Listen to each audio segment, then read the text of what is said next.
তুলে ধরার জন্য আজকে কালীঘাট অভিযান রেখেছিলাম। ধারাবাহিকতা সহ মমতা ব্যানার্জি চাকরি ফেরাতে হবে, ওএমআর প্রকাশ করতে হবে, নইলে আপনার ক্ষমা নেই। এটা আমি আপনাদের এবিপি আনন্দ আপনাদের বলছি, আমার জীবনে যত দুর্গতি আসুক না কেন, জীবন ফাঁসির লটকে যদি এই ধর্মতলায় শেষ হয়ে যায়, আমি এই দুর্নীতির বিরুদ্ধে লড়াইয়ে ছাড়বো না। সুবল সোরেনের চিতায় এক হাত ঘাস হয়েছে। এই দৃষ্টিহীন শিক্ষাকর্মী, শিক্ষক শিক্ষিকা শুক্লা বিশ্বাস চোখে দেখতে পায় না, ওর মা বাবা পাহাড় ধরে যখন আমার মতো একটা অখ্যাত ছেলের পা ধরে কাঁদে, তখন আমি সইতে পারি না, আমি বিদ্রোহী হয়ে উঠি। সেই জন্য ওএমআর প্রকাশের জন্য, ধারাবাহিকতা সহ চাকরি ফেরানোর জন্য আজকে কালীঘাট অভিযান ছিল। প্রশাসনের সহযোগিতায়, প্রশাসনের সঙ্গে আলোচনার পরিপ্রেক্ষিতে আমরা এখন রাজা সুবোধচন্দ্র মল্লিক স্কোয়ারে যাব। আর আমাদের বিভিন্ন রাজনৈতিক তকমা দেওয়া হয়েছিল, আজকে আপনারা বুঝতে পারছেন পুরোটাই ষড়যন্ত্র ছিল।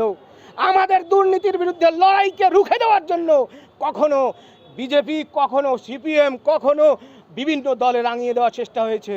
চাকরিহারাদের বাংলার মানুষকে বলবো, আপনারে লোহে বিব্রত রহিতে আসে নাহি কেউ অবনি পরে। সকলের তরে সকলে আমরা, প্রত্যেকে আমরা পরের তরে। শুধু নিজের জন্য নয়, সমাজের জন্য একটু ভাবুন। দুর্নীতি শেষ করে দিয়েছে পশ্চিমবঙ্গ। আজকে চাকরিহারাদের ইস্যু রাজনৈতিক ইস্যু হয়ে উঠলো না। অতএব চাকরি চুরির সাথে অনেকেই যুক্ত আছে, সেই সমস্ত অংশের চাকরি চোরদের বিরুদ্ধে বিদ্রোহ ঘোষণা করছি আমরা।